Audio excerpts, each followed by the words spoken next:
नमस्कार, मी जानवी सावंत. गुरुकिल्ली यशाची मध्ये आपलं स्वागत आहे. 10वीच्या परीक्षा नुकत्याच झाल्यात आणि आता पालकांना वेध लागलेत विद्यार्थ्यांच्या ॲडमिशनचे. आणि म्हणूनच आज आपण 10वी नंतर NDA मधून राष्ट्रसेवेचा प्रवास या विषयावरती बोलणार आहोत. आणि यावर मार्गदर्शन करण्यासाठी आपल्या सोबत आहेत तेजस सर आणि ब्रिगेडियर संग्राम दळवी. तर तुमचं दोघांचंही कार्यक्रमात खूप खूप स्वागत. तर विषयाला सुरुवात करण्याआधी आपण पाहुण्यांची थोडक्यात ओळख करून घेऊयात. आपल्या सोबत आहे तेजस सर. राष्ट्रसेवेच्या प्रखर ध्यासातून तेजस सरांनी वयाच्या अवघ्या 22व्या वर्षी यशोतेज अकॅडमीची स्थापना करत हजारो कॅडेट्सना NDA पर्यंत पोहोचवण्याचा संकल्प केला. ख्यातनाम गणित शिक्षक म्हणून त्यांनी असंख्य विद्यार्थ्यांना दिशा दिली.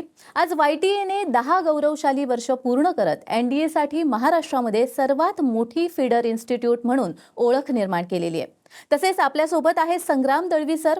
तब्बल 34 वर्षांच्या गौरवशाली सैन्य सेवेत ब्रिगेडियर संग्राम दळवी सेना मेडल निवृत्त यांनी 12हून अधिक वर्ष जम्मू काश्मीरमध्ये LOC आणि काउंटर इन्सर्जन्सी ऑपरेशन्समध्ये महत्त्वपूर्ण जबाबदाऱ्या सांभाळल्यात. कारगिल युद्धादरम्यान तुतुर्क सेक्टरमधील पॉइंट 5220 जिंकण्याच्या मोहिमेमध्ये त्यांनी धाडसी नेतृत्व करत कोणतीही जीवितहानी न होता ते ठिकाण ताब्यात घेतले आणि त्या पराक्रमासाठी त्यांना सेना मेडलने सन्मानित करण्यात आले. आज YTA कमांडंट म्हणून ते कॅडेट्समध्ये ऑफिसर्स लाईक क्वालिटीज विकसित करत त्यांना सक्षम व कणखर अधिकारी म्हणून घडवत आहेत. चला तर मग विषयाला सुरुवात करूया. तेजस सर, मी सुरुवातीला तुमच्याकडे येईन. 10वी नंतर NDA मध्ये जाण्याबाबत पालक आणि विद्यार्थ्यांमध्ये बऱ्याच संभ्रम असतात, बरेच त्यांना प्रश्न असतात. तर एक मार्गदर्शक म्हणून तुम्ही या सगळ्या पालकांसाठी आणि विद्यार्थ्यांसाठी NDA बद्दल काय सांगाल? First of all thank you ma'am for giving this platform. कारण की पालकांपर्यंत पोहोचण्याचा हा सगळा सुंदर प्लॅटफॉर्म आहे. NDA परीक्षेबद्दल सांगायचं झालं तर आपण पहिले इंडियन डिफेन्स फोर्सेसबद्दल बोलूया. तर आर्मी, नेव्ही, एअरफोर्समध्ये टोटल ॲक्टिव्ह फोर्सेस 15 लाख आहेत. त्यामधले 40 ते 50,000 हे ऑफिसर्स आता सर्विंग आहेत. तर हे ऑफिसर बनण्यासाठीची सगळ्यात पहिला जो तुमचा स्टेप आहे ती आहे नॅशनल डिफेन्स अकॅडमी एक्झाम. तर मला एक्झामबद्दल तुम्हाला सांगायला आवडेल. ह्या एक्झामला आपण 2 सेक्शन्समध्ये डिव्हाइड करूया. पहिला सेक्शन जो आहे तो आहे return examination of NDA exam, जी की UPSC कंडक्ट करतं. हा 900 मार्कांचा पेपर असतो. सो 900 मार्कांसाठी तुम्हाला अभ्यास करावा लागतो. त्यामध्ये 11 वेगवेगळ्या टाईपचे विषय असतात. सेकंड जी स्टेप येते, समजा तुम्ही UPSC एक्झाम क्लिअर केली, सेकंड जी स्टेप येते ती येते तुमचा SSB interview. Normally IAS IPS exams असो किंवा बाकीच्या एक्झाम असो यांचा इंटरव्ह्यू चालतो 1 ते 1.5 तास. पण when it comes to NDA त्यांचा जो SSB इंटरव्ह्यू प्रोसेस असते, ही जी प्रोसेस आहे ती प्रोसेस चालते 4 ते 5 दिवस. आणि त्यानंतर जो तो यामध्ये सिलेक्ट झाला तर तो मुलगा फायनली जाऊन मेरिट लिस्टमध्ये येतो आणि तो NDA जॉईन करतो. आता सगळ्यात महत्त्वाचं सांगायचं झालं तर कॉम्पिटिशन. UPSC एक्झाम देणारे मुलं आहेत 8 लाख. त्यातनं SSB क्लिअर करणारे मुलं आहेत 400, राईट.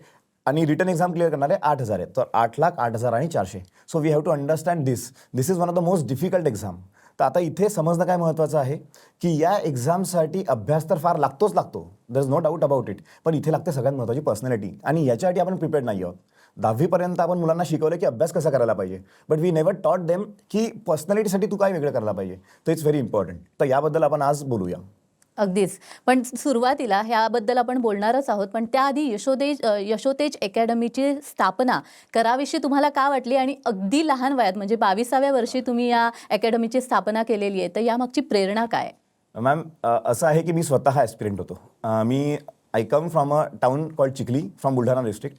आता जेव्हा मी सुरुवात केली, मी प्रत्येक वेळी जी UPSCची लेखी परीक्षा आहे ती तर क्लिअर केलीच आहे, पण मी दरवेळी फेल झाला SSB इंटरव्ह्यूमध्ये. आणि मला पर्सनली जे मेजर रिझन वाटतं ते आहे न्यूनगंड. गावाकडच्या मुलांमध्ये सगळ्यात मोठं असतं ते इन्फेरिटी कॉम्प्लेक्स, तो माझ्यामध्ये होता. ह्यानी काय प्रॉब्लेम होतो, आपण स्वतः डेव्हलप नाही करत. तर त्या डेव्हलपमेंटमध्ये कुठेतरी मी मागे पडलो आणि आय फेल्ट की मी आणखी मुलांना डेव्हलप करायला पाहिजे, म्हणून मी ऐश्वर्या अकॅडमीची स्थापना केली. पहिल्या बॅचला 3च विद्यार्थी होते. 3पैकी 2 मुलांनी UPSC क्लिअर केली, NDA रिकमेंड झाले आणि आता ते ऑफिसर्स आहेत. त्यांनी मला फार जास्त प्रेरणा मिळाली. आणि त्यानंतर मी बॅचेस चालवत गेलो. पहिली बॅच 3 लोकांची होती, मग 8 लोक, मग 14 लोक, मग 40 लोक. करंटली आता 1000 कॅडेट्स माझ्याकडे आहेत. आणि महाराष्ट्रातली सगळ्यात मोठी फीडर इन्स्टिट्यूट म्हणून यशोतेज अकॅडमी आहे. त्यामध्ये ऑब्व्हियसली भरपूर ऑफिसर्स लोकांचाही फार मोठा हात आहे. सर, माझी प्रेरणा म्हणजे माझे विद्यार्थीच होते आत्तापर्यंत. अगदीच. मी संग्राम सरांकडे येणार आहे. सर, सैन्यामध्ये काम करण्याचा इतक्या वर्षांचा अनुभव आहे आपल्याला, त्यामुळे कॅडेट्ससाठी काम करण्याची भावना जी आहे ती खरंच प्रेरणादायी आहे तुमची. पण मग हे सगळं करत असताना, कॅडेट्ससाठी काम करत असताना YTAच का? सर्वात पहिल्यांदा मी शैक्षणिक क्षेत्रामध्ये आधीपासून मला इंटरेस्ट होता. आर्मीमध्ये असताना मी 2 इन्स्ट्रक्शनल टेन्युअरही केलेली आहेत आणि रिटायर झाल्यानंतर मी 4 वर्ष एका चिखलदऱ्यासारख्या मागील भागामध्ये कमांडंट म्हणून एका शाळेत राहिलो होतो. जेव्हा मी तिथे राहिलो तेव्हा मला जाणवलं की आपल्या विद्यार्थ्यांची शैक्षणिक पातळी खूप चांगली आहे, परंतु बाकीच्या सॉफ्ट स्किल्समध्ये, पर्सनॅलिटीमध्ये ते कुठेतरी मागे पडतात. आणि आपल्या विद्यार्थ्यांना पुढे आणण्यासाठी म्हणजे असे तेजस सरांसारखे बरेच विद्यार्थी आहेत की जे गावाकडून येतात आणि त्यामुळे त्यांना कुठेतरी मनामध्ये न्यूनगंड असतो. तर यांच्यासाठी काहीतरी करावं म्हणून मी YTAशी जोडला गेलो. पहिल्या दिवशी मला आठवतं मी जेव्हा YTA आलो त्यावेळेला मी पाहिलं की काही विद्यार्थी अभ्यास करत होते आणि त्यांच्या त्या अभ्यास करण्याच्या पद्धतीमुळे मला बरंच काहीतरी स्ट्रायकिंग वाटलं. त्यांचं इतका मन लावून ते अभ्यास करत होते, असे प्रकार मी बाकीच्या गावातल्या शाळेमध्ये बघितले नव्हते. आणि त्यानंतर मी तेजस सरांना भेटलो. त्यांची जी मुलांना घडवण्याची पॅशन होती, that passion was also contagious. आणि त्यानंतर मी YTAचं कल्चर बघितलं. या सगळ्या गोष्टी तिथे विद्यार्थी स्वतः करत होते आणि हे विद्यार्थी स्वतः करताना ज्या त्यांच्या लिडरशिपच्या गुणांना जो वाव मिळतो ते बघून मी ठरवलं की आपण आता YTAशी संबंधित राहायला हरकत नाही. अगदीच. सर, तुम्ही जसं म्हणालात की तुम्हाला शैक्षणिक क्षेत्रामध्ये आधीच आवड होती. तुम्ही एक शिक्षण तज्ज्ञ आहात, शिवाय हार्डकोर सैनिकही आहात. तर तुमच्या या अनुभवामधून एखाद्या तरुण विद्यार्थ्याला जर सैनिक व्हायचं असेल किंवा ऑफिसर्स बनायचं असेल तर काय क्वालिटीज, काय गुण असणं आवश्यक आहे? खरं तर एका सैनिकासाठी महत्त्वाचे गुण जे ऑफिसर लाईक क्वालिटीज म्हणून ठरवले जातात आणि जे SSBमध्ये सर्व्हिसेस सिलेक्शन बोर्डमध्ये जे चेक केले जातात असे 19 गुण आहेत. पण त्यापैकी महत्त्वाचे गुण आहेत courage, physical courage, moral courage, integrity, honesty, confidence, verbal expression, या गोष्टीवरती आम्ही YTAमध्ये जोर देतो. आता मॉरल करेज, फिजिकल करेज लोकांना माहिती असतं, पण मॉरल करेजमध्ये आपले मुलं बऱ्याच वेळेला मागे पडतात कारण त्यांना त्याबद्दल कधी मार्गदर्शन केलं जात नाही. आमच्याकडे जर का एखाद्याने चूक केली तर त्याला आम्ही सांगतो की तू चूक कबूल कर स्वतःची आणि त्याची पनिशमेंट घे, पण ते दडपण डोक्यावरती ठेवू नकोस. आणि त्याचप्रमाणे कॉन्फिडन्स, आमच्याकडे प्रत्येक मुलगा हा महिन्यातून एकदा जरी 1000 मुलांच्या समोर येऊन बोलतो तर त्यामुळे त्याचा कॉन्फिडन्स वाढतो. ही जी गावाकडची मुलं असतात की ज्यांना एक मनामध्ये न्यूनगंड असतो, त्यांना इतर मुलांच्या समोर येऊन बोलण्यामध्ये भीती वाटते, ती भीती त्या निमित्ताने बाहेर होते किंवा त्यांचं वर्बल एक्सप्रेशन वाढतं. इनफॅक्ट मला बऱ्याच जणांनी असं सांगितलं आहे की जेव्हा इतर मुलांच्यामध्ये ते YTAची मुलं बघतात तेव्हा YTAचा मुलगा हा प्रकर्षाने जाणून येतो की हा काहीतरी वेगळा आहे. त्याचा तो कॉन्फिडन्स, त्याचं एकंदरीत हावभाव, बेअरिंग, ह्याच्यावरून कळतं की या विद्यार्थ्याला काहीतरी आर्मीचं किंवा मिलिटरीचं ट्रेनिंग मिळालेलं आहे आणि तो स्वतःला एक वेगळा दिसून येतो. अगदीच. तेजस सर, संग्राम सरांनी इतकं कौतुक केलेलं आहे तुमचं पहिल्यापासूनच. मला सगळ्यात आधी रिझल्टबद्दल विचारायचं आहे. मग गेल्या वर्षी ऋतुजा वराळेचं नाव आम्ही ऐकले बरंच, शिवाय यावर्षी 30+ सिलेक्शन्स झालेले आहेत. तर नेहमीच YTA सर्वोच्च रिझल्ट देत आलेला आहे. काय युनिक आहे? मॅम, सर्वप्रथम तर क्रेडिट मला माझ्या मुलांनाच द्यावं लागेल, कारण की YTAमध्ये इव्हेंच्युअली चांगले मुलं येतात. मी असं का म्हणतोय, कारण की YTAमध्ये येण्यासाठी एंट्रन्स एक्झाम असते, त्यानंतर आम्ही हार्डवर्किंग मुलं ऑलरेडी घेतो. बेस्ट पार्ट हा आहे की मुलं जर मला हार्डवर्किंग म्हटले तर त्यांना ट्रेन करणं फार सोपं होतं. मुलांना सिलेक्शनसाठी अगेन 2 क्रायटेरिया आहेत, त्यांना अभ्यास भरपूर करावा लागतो. आता याच्यासाठी अकॅडमी काय वेगळं करतं, तर माझा जो फंडामेंटल क्वालिटी आहे ती आहे अकॅडमिक्समध्ये. Personality wise I use to lack, पण अकॅडमिक्ससाठी YTAचं कल्चर असं आहे की त्यामध्ये मुलं फार व्यवस्थित डेव्हलप होऊन निघतात. त्यामुळे फक्त NDS परीक्षा नाही तर भरपूर परीक्षांमध्ये मुलं ॲग्रेसिव्हली पुढे जातात. त्यामध्ये मग सिनियर ज्युनियर बॉन्डिंग असो, over study under study bonding असो, किंवा सिनियर्सचे जे लेक्चर्स असो ज्युनियर्सवरती, टीचर्सचे जे लेक्चर्स असो ज्युनियर्सवरती, आणि सगळ्यात स्ट्रॉंग म्हणजे YTAचं टेस्ट पॅटर्न जे आहे ते सगळ्यात जास्त वर्केबल आहे, म्हणूनच लोक ऑल इंडिया रँक्स काढू शकतात. सेकंड म्हणजे पर्सनॅलिटी डेव्हलपमेंट. पर्सनॅलिटी डेव्हलपमेंटसाठी आम्ही फार जास्त अपॉर्च्युनिटीज मुलांना दिल्या आहे. युजली काय होतं मॅम की SSB इंटरव्ह्यू हा 5 दिवसाचा असतो, त्यासाठी युजली मुलं 15 दिवसाचं ट्रेनिंग करतात. खरं 15 दिवसामध्ये तुम्ही कधीच दुसऱ्याची पर्सनॅलिटी अडॉप्ट करू शकत नाही. जसं माझी जर इच्छा असली मला अमिताभ बच्चन साहेब बनायचं आहे, मी नाही बनू शकणार 15 दिवसात. It has to be a long process. त्यामुळे आम्ही इव्हेंट्स असे घेतो अकॅडमीमध्ये सो दॅट मुलांना एक्सपोजर भेटायला पाहिजे. हे ते एक्सपोजर आणि त्यांचा अकॅडमिक स्टडी यांचा combined effort is the result. आणि that is the reason we are consistent feeder institute. त्याच्यासाठी येस, माझे 10-10 तासाचे लेक्चर होतात. मुलं सांगतील तुम्हाला कधी वाईट येणं झालं तर आय पर्सनली फील त्यांचे हार्डवर्क आणि वाईटेचं curriculum that is the only reason की रिझल्ट्स आम्ही मेंटेन करू शकलो आहे. निश्चितच. ब्रिगेडियर सरांकडे येईन मी. सर, आपण बघतो की नेव्ही म्हणा, एअरफोर्स म्हणा किंवा आर्मी म्हणा, काही त्यामध्ये मुलं पुढे असतात. पण आत्ता मुलींना सुद्धा या सगळ्या शाखांमध्ये प्रवेश मिळतो आहे. तर या संधीचा या सगळ्या मुलींनी कसा उपयोग करून घेतला पाहिजे? खरं तर ही खूप सुंदर गोष्ट झालेली आहे. 1992 पासून आपल्या आर्मीमध्ये मुलीची सुरुवात झालेली आहे. आर्मी, नेव्ही, एअरफोर्स तिन्ही ठिकाणी मुलींना संधी मिळालेली आहे. गेल्या 3 वर्षांपासून NDAमध्ये मुली येत आहेत. NDAमध्ये मुली येत आहेत म्हणजे त्यांना परमनंट कमिशन मिळते. आता ती पहिली बॅच IMAमध्ये आहे. IMA किंवा बाकीच्या इन्स्टिट्यूट्समध्ये आहे. तर यांना ही एक संधी नाही, ती ही एक जबाबदारी आहे.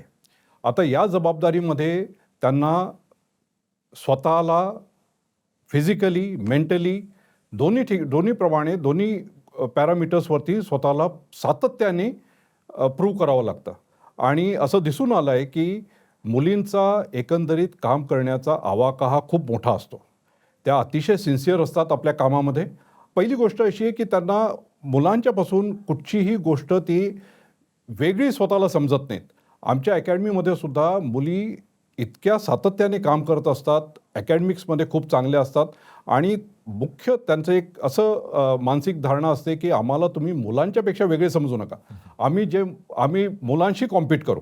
तर त्यामुळे त्यांच्यामध्ये कॉम्पिटिटिव्ह स्पिरिटही खूप असतं आणि त्या प्रत्येक ठिकाणी स्वतःला प्रूव्ह करण्याचा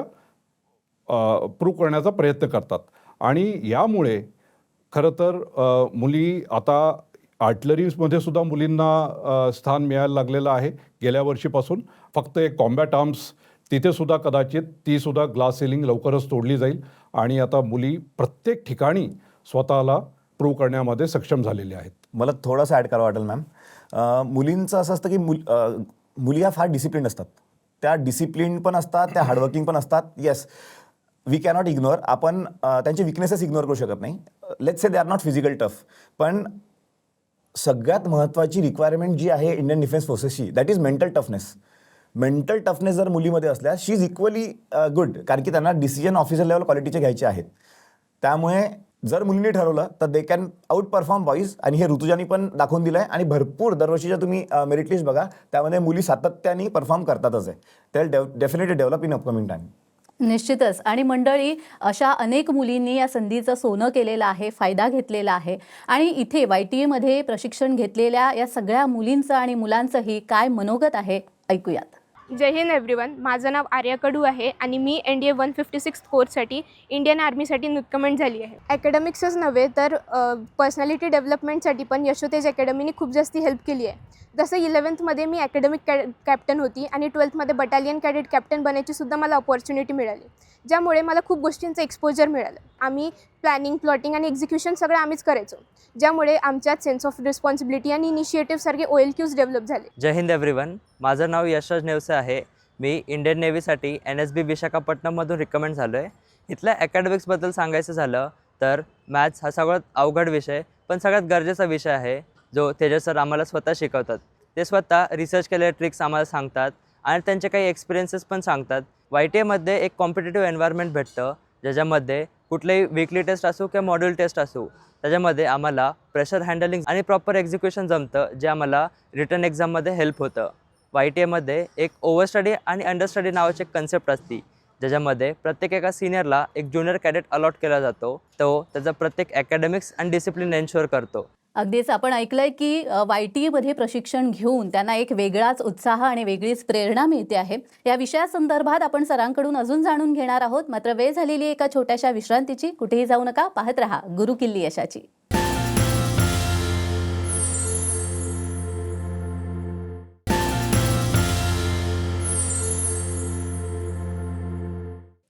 विश्रांतीनंतर सर्वांचं पुन्हा एकदा स्वागत आहे. आज आपण 10वी नंतर NDA मधून राष्ट्रसेवेचा प्रवास या विषयासंदर्भात बोलतो आहोत आणि आपल्याला मार्गदर्शन करता आहेत तेजस सर आणि संग्राम दळवे सर. तेजस सर, मुळात NDAमध्ये जाताना विद्यार्थ्यांच्या मनात अनेक संभ्रम असतात, भीती असते.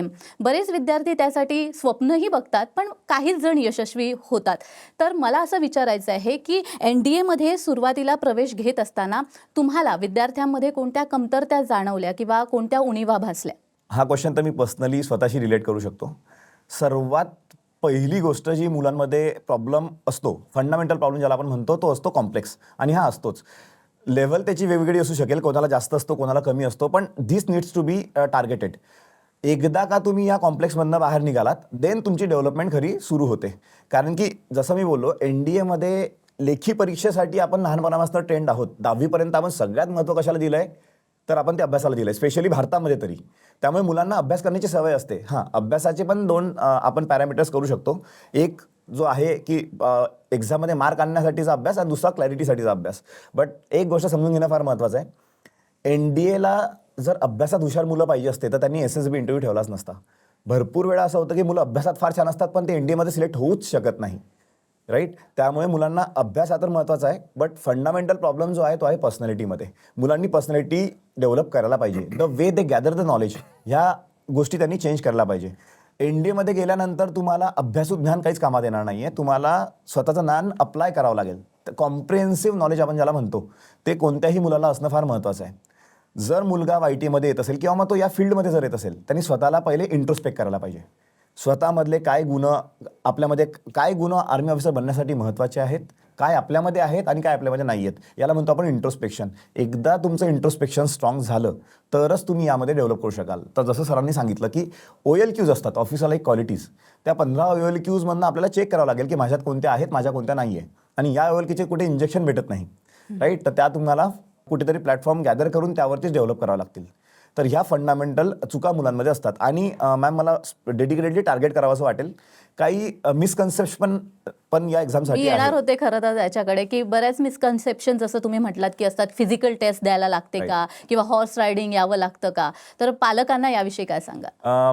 मॅम, फार सोपं आहे. ह्या सगळ्या ट्रेनेबल गोष्टी आहेत, है ना. सपोज आज माझं वजन जास्त आहे, मी रोज सकाळी 5ला उठलो, मी रोज 10 किलोमीटर पळालो, डेफिनेटली माझं वजन कमी होणार. I will be one of the fittest person in the room. आता या सगळ्या ट्रेनेबल गोष्टी आहेत आणि हे तुम्हाला NDA शिकवणार आहे. हॉर्स रायडिंग असू द्या, शूटिंग असू द्या, त्यानंतर तुमच्या बाकीच्या फिजिकल फिटनेस असू द्या. These are the requirements of the NDA. NDA परीक्षेसाठी तुम्हाला काय लागणार आहे, तर पहिली गोष्ट अभ्यास, दुसरा म्हणजे पर्सनॅलिटी. ठीक आहे. फिजिकल फिट माणसांनी असायला पाहिजे. I am physically fit, sir is physically fit. पण तुमच्यासाठी महत्त्वाच्या ज्या गोष्टी आहेत ना, त्या गोष्टी अशा आहेत की तुम्ही 11वी-12वीचं हे वय आहे. जर NDA झालं नाही तर there has to be option B. त्यामुळे 11वी-12वीमध्ये तुम्ही अभ्यास भरपूर करायला पाहिजे. त्याच्यासोबत तुम्ही पर्सनॅलिटी डेव्हलप करायला पाहिजे. तुम्ही बाकीच्या गोष्टींमध्ये जर पडला तर it will hamper your academic growth and personality wise growth as well. अगदीच. मी संग्राम सरांकडे येईन. सर, त्यांनी SSBचा उल्लेख केला बोलताना. तर मुळात UPSC क्लिअर झाल्यानंतर 5 दिवसांचा SSB इंटरव्ह्यू चालतो कॅडेट्सचा. तर नेमका हा SSB इंटरव्ह्यू म्हणजे काय? ही एक अतिशय महत्त्वाची, खरं तर सिलेक्शन म्हणण्यापेक्षा इलिमिनेशन प्रोसेस आहे. 5 दिवसाचा सर्व्हिसेस सिलेक्शन बोर्ड, यामध्ये सरकारी खर्चाने तुम्ही सर्व्हिसेस सिलेक्शन बोर्डसाठी जाता आणि तिथे 5 दिवसाची परीक्षा देता. पहिल्या दिवशी स्क्रीनिंग असतं. आता सगळीच्या सगळी मुलं पहिल्या दिवशी स्क्रीनिंगमध्ये पहिल्यांदा त्यांना एक OIR नावाची परीक्षा द्यावी लागते, ऑफिसर इंटेलिजन्स रेटिंग. आणि त्यामध्ये basically verbal, non verbal, logical रिझनिंगचे प्रश्न असतात.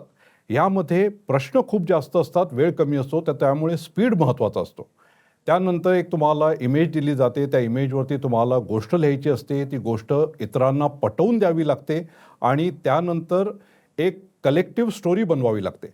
तर त्यामध्ये तुमचे leadership qualities, verbal expression, confidence या गोष्टी चेक केल्या जातात. आणि ही पहिली जी स्क्रीनिंग, नावाप्रमाणे स्क्रीनिंग आहे, जी मुलं या स्क्रीनिंगमध्ये पास होतात तेच पुढच्या दिवशीच्या SSBला जातात. आता जनरली असं होतं की पहिल्या दिवशी जर का 120 मुलं बोलवलेली असतील तर साधारणपणे त्याच्यापैकी 30 ते 40 मुलं ही फक्त दुसऱ्या दिवशीच्या स्क्रीनिंग ओलांडून दुसऱ्या दिवशीच्या SSBसाठी जातात.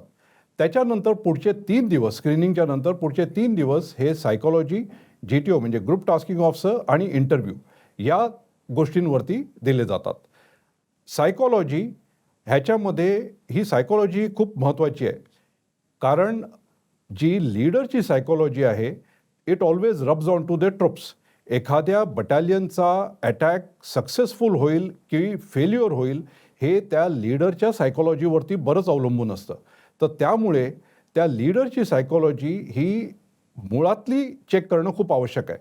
आणि त्यासाठी बरेचसे प्रकार असतात, सायंटिफिकली प्रूव्हन प्रकार असतात. त्यांना वर्ड्स दिले जातात, निगेटिव्ह वर्ड्स असतात त्याच्यामध्ये, मर्डर, सुसाईड, फ्लड्स. आता तुम्ही कशा रीतीने स्वतःला एक्सप्रेस करता, कशा रीतीने तुम्हाला जे इमेजेस दिलेले असतात त्या इमेजेसवरती तुम्ही स्टोरी तयार करून कशा रीतीने तुमची सायकॉलॉजी वर्क होते या गोष्टींवरती भर दिला जातो. तुमचे वेगवेगळ्या सिच्युएशन दिल्या जातात, तर तुम्ही त्या सिच्युएशनमध्ये स्वतःला कसे रिॲक्ट करता ह्याच्यावरती तुमची सायकॉलॉजी टेस्ट केली जाते. त्यानंतर असतो ग्रुप टास्किंग ऑफिसर. तर यामध्ये बरेचसे अडथळे असतात आणि त्या अडथळ्यांना तुम्ही कशा रीतीने पार करता ह्याच्यामध्ये सिंगल अडथळे असतात आणि तुम्हाला कलेक्टिव्हली इतरांना घेऊन, इतर कॅडेट्सना घेऊन ते अडथळे पार करावे लागतात. तर यावेळेला तुमची इतरांच्या बरोबरचं ग्रुप डायनॅमिक्स, तुमच्या लिडरशिप क्वालिटीज या चेक केल्या जातात. आणि या सर्वात शेवटी असतो इंटरव्ह्यू.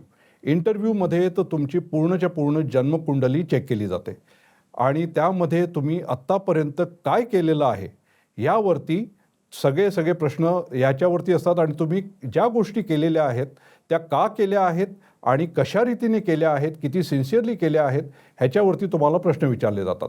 आता ह्याच्यापैकी बरेचसे गुण जे आहेत हे मूलभूत नसतात, हे तुम्हाला डेव्हलप करता येतात. आणि त्यासाठी YTA आम्ही मुलांच्याकडून तयारी करून घेतो. जसे यावेळेला आम्ही गणेशोत्सवामध्ये केला होता की विद्यार्थ्यांनी टँक्स, गन्स, मिसाईल्स यांचे मॉडेल्स बनवले आणि त्यांचे मॉडेल्स प्रस्तुत केले, त्यांनी प्रेझेंटेशन दिलं.